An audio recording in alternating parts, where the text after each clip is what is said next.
नमस्कार, श्रेष्ठ इंस्पायर में आपका स्वागत है। मैं मनोज कुमार। आज हम लोग देखेंगे प्राचीन भारतीय राजनीतिक विचारक कौटिल्य के अंतर्गत कौटिल्य का राज्य के सप्तांग सिद्धांत।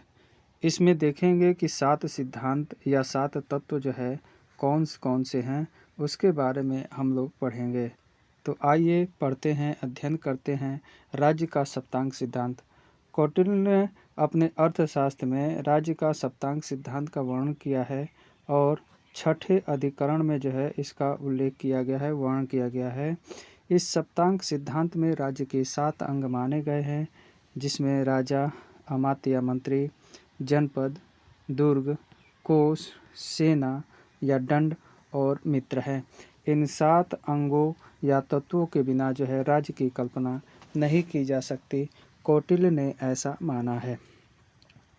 इसमें सर्वाधिक महत्वपूर्ण जो है राजा या स्वामी को माना गया है, क्योंकि यह जो है सबसे उच्च स्तर पर रहता है, सबसे ज़्यादा महत्वपूर्ण निर्णय लेने का काम करता है।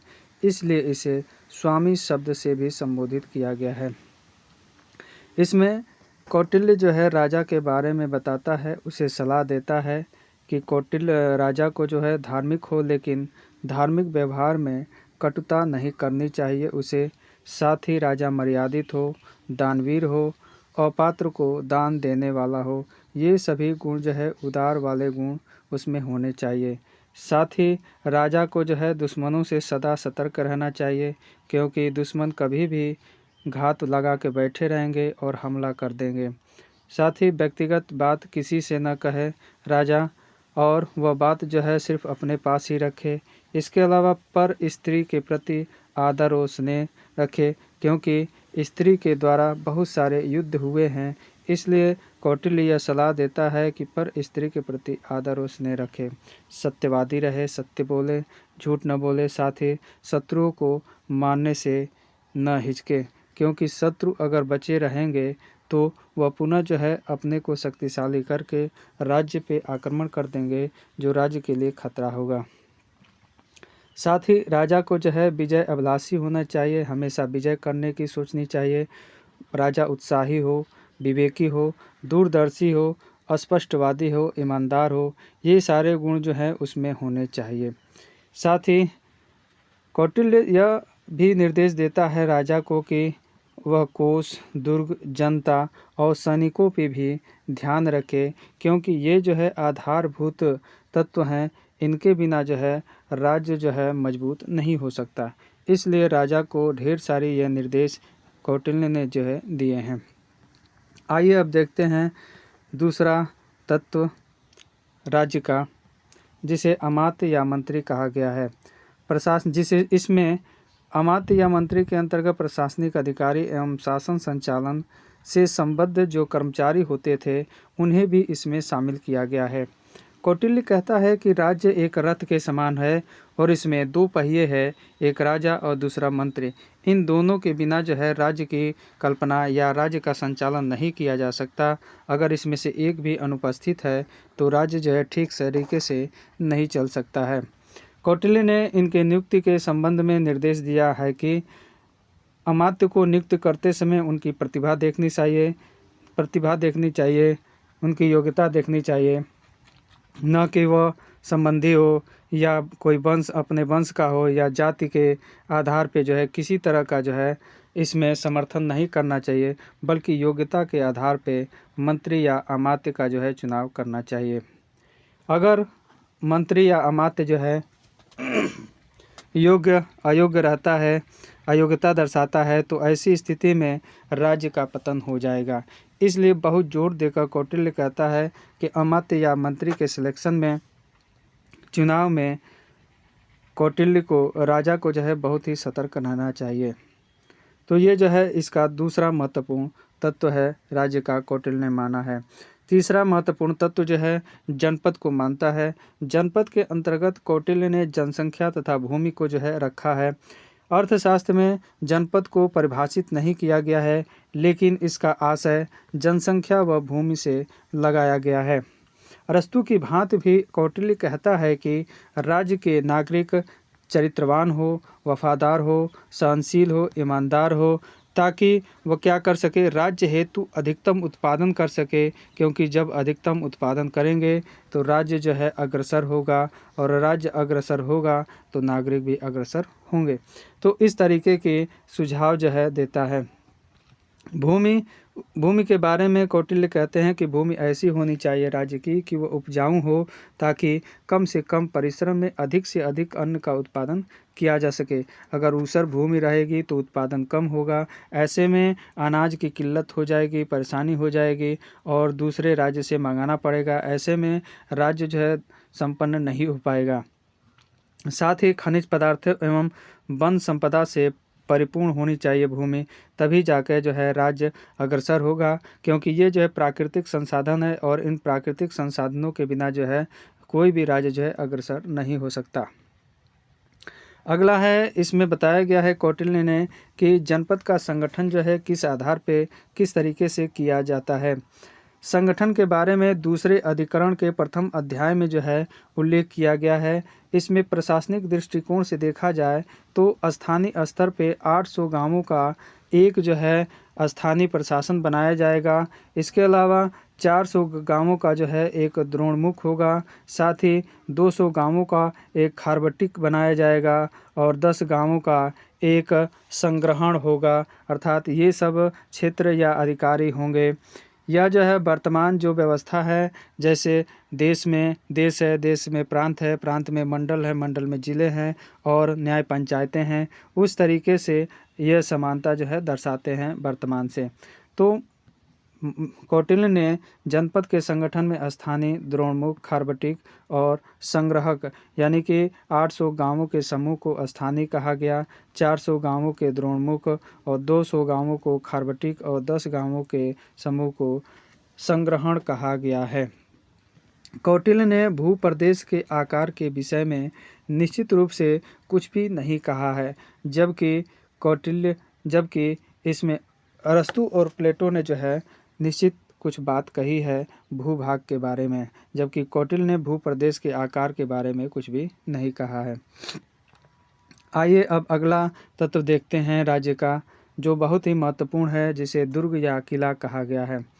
कौटिल्य ने यह निर्देश दिया है राजा को कि राज्य का दुर्ग जो है मजबूत होना चाहिए, क्योंकि वही जो है राज्य का मूल आधार है, और ऐसे में राजा को जो है निर्माण करना चाहिए राज्य की सुरक्षा के लिए दुर्ग का।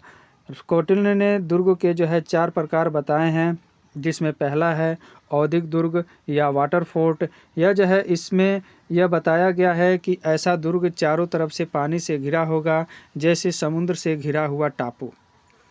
तो वह जो है ऐसा दुर्ग औद्योगिक दुर्ग कहलाएगा, यानी कि जो चारों तरफ से पानी से, समुद्र से घिरा हो, औद्योगिक दुर्ग कहलाएगा। दूसरा पार्वत दुर्ग, यानी पार्वत दुर्ग ऐसा होगा जो चारों तरफ से चट्टानों से घिरा हो, पत्थरों से घिरा हो, ऐसे दुर्ग को पार्वत दुर्ग कहा गया है। तीसरे दुर्ग का उल्लेख करता है कौटिल्य, जिसे धानवन दुर्ग या डिजर्ट फोर्ट कहता है। यह दुर्ग जो है चारों तरफ से जल या घास रहित होगा, और यह ऊसर भूमि में जो है निर्मित किया जाता है। ऐसे दुर्ग को धानवन या डिजर्ट फोर्ट कहा गया है।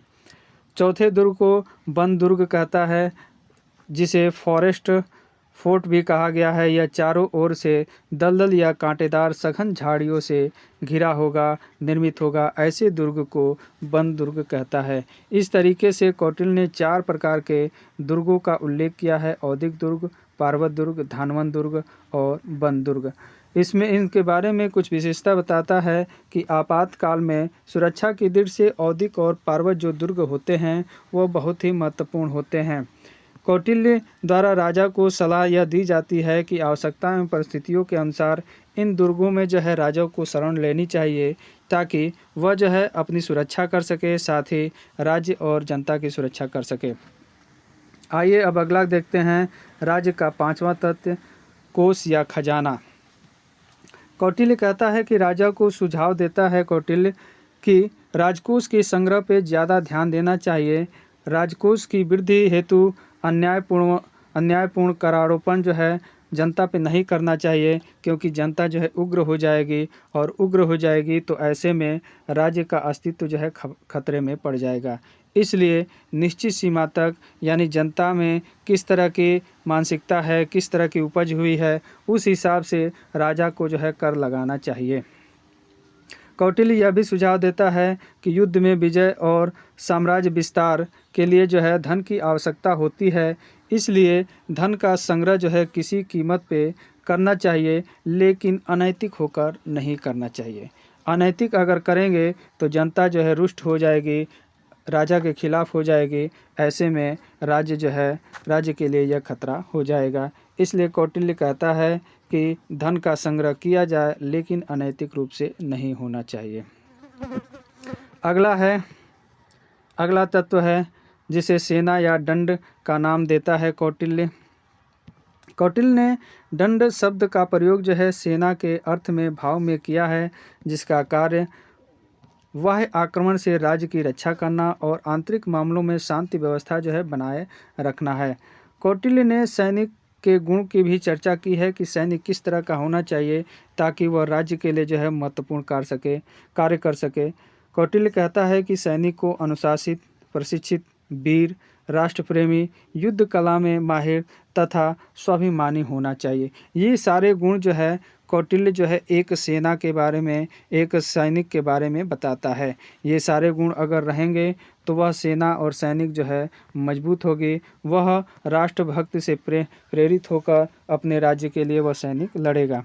कौटिल्य यह भी कहता है कि सेना में जो है क्षत्रियों को ज़्यादा से ज़्यादा जगह देनी चाहिए, क्योंकि क्षत्रिय जो होते हैं वे वीर होते हैं, वफादार होते हैं, साहसी, निर्भीक, स्वाभिमान और युद्ध कला में निपुण होते हैं। इसलिए क्षत्रिय को जो है ज़्यादा से ज़्यादा जगह देनी चाहिए, स्थान देना चाहिए। लेकिन यह भी सुझाव देता है कि अगर क्षत्रिय नहीं है तो ऐसी स्थिति में वैश्य, शूद्र को भी सेना में भर्ती किया जा सकता है, उनको शामिल किया जा सकता है, क्योंकि जिस तरह की स्थिति रहती है, राज्य को सैनिक ज़्यादा चाहिए और क्षत्रिय उतने नहीं हैं, तो ऐसी स्थिति में वैश्य और शूद्र को भी शामिल किया जाना चाहिए। कौटिल्य सेना का विभाजन करता है, जिसमें 4 तरह की सेनाओं के बारे में वर्णन करता है: पैदल सेना, रथ सेना, अश्व सेना और हस्ती सेना। इसमें हस्ती सेना को जो है सबसे महत्वपूर्ण और ताकतवर मानता है, और राज्य को और राजा को सलाह देता है कि इस पे ज़्यादा से ज़्यादा जो है राजा को ध्यान देना चाहिए, क्योंकि हस्ती सेना जो है ताकतवर रहेगी तो सामने वाली सेना को जो है हराया जा सकता है। आइए अब लास्ट देखते हैं राज्य के तत्व को, जिसमें मित्र है। कौटिल्य जो है कहता है कि राज्य की तरक्की और आपातकाल के लिए जो है यह मित्र जो है बहुत ज़रूरी होते हैं। कौटिल्य मित्र के बारे में यह उल्लेख करता है, यह महत्व के बताता है उसके मित्र के बारे में, क्योंकि 2 कमज़ोर मित्र राष्ट्र जो है एक शक्तिशाली राष्ट्र को जो है हरा सकते हैं। इसलिए मित्र जो है किसी राज्य के लिए बहुत ही महत्वपूर्ण होते हैं। ऐसे राज्य, और बताता है कि राज्य कैसे राज्य से मित्रता करनी चाहिए। कौटिल्य बताते हैं कि उस राज्य के पितामह से जो है मित्रता चली आ रही हो, ऐसे राज्य से ही मित्रता करनी चाहिए, क्योंकि ऐसे राज्य जो है उस राज्य को धोखा नहीं देंगे। अगर धोखा दे देंगे तो ऐसे में राज्य जो है दूसरे राज्य के अधीन हो सकता है या दूसरे राज्य से हार जाएगा। और साथ ही यह भी कहते हैं कौटिल्य कि जो मित्र राष्ट्र हो वह छोटे बड़े कार्यों में जो है सहयोगी हो, विश्वास रखता हो, उसी से जो है मित्रता करनी चाहिए। कौटिल्य जो है आंगिक सिद्धांत के बारे में भी बताते हैं और कहते हैं कि राजा और नागरिक को जो है राज्य को मानवीय शरीर के रूप में जो है उन्होंने माना है, क्योंकि राजा और नागरिक जो है एक शरीर के रूप में है और इन दोनों के मिलने से जो है किसी राज्य का निर्माण होता है। प्लेटो और अरस्तु भी आंगिक सिद्धांत का प्रतिपादन करते हैं। आगे प्लेटो कहते हैं कि मित्र के रूप में यहाँ पे दूसरे प्रदेश को भी राज्य का अंग जो है मान लिया गया है, जो आधुनिक सिद्धांत के अनुसार संप्रभुता का उल्लंघन है। तो इस तरीके से हमने देखा कि राज्य के सप्तांग सिद्धांत में मित्र, सेना या दंड, कोष या खजाना, इसके अलावा दुर्ग या किला, जनपद और अमात्य या मंत्री, और साथ ही आपका राजा या स्वामी, इन 7 तत्वों को देखा गया। लेकिन वर्तमान में जो है आपके 4 तत्व राज्य के माने गए हैं, जिसमें जनसंख्या, भूभाग, सरकार और संप्रभुता। तो उम्मीद है कि यहाँ पे जो है उम्मीद है कि यह वीडियो अच्छा लगा होगा, कंटेंट अच्छा लगा होगा। तो मेरे वीडियो को लाइक कर दीजिए, शेयर कर दीजिए और मेरे चैनल को सब्सक्राइब कर दीजिए। नमस्कार।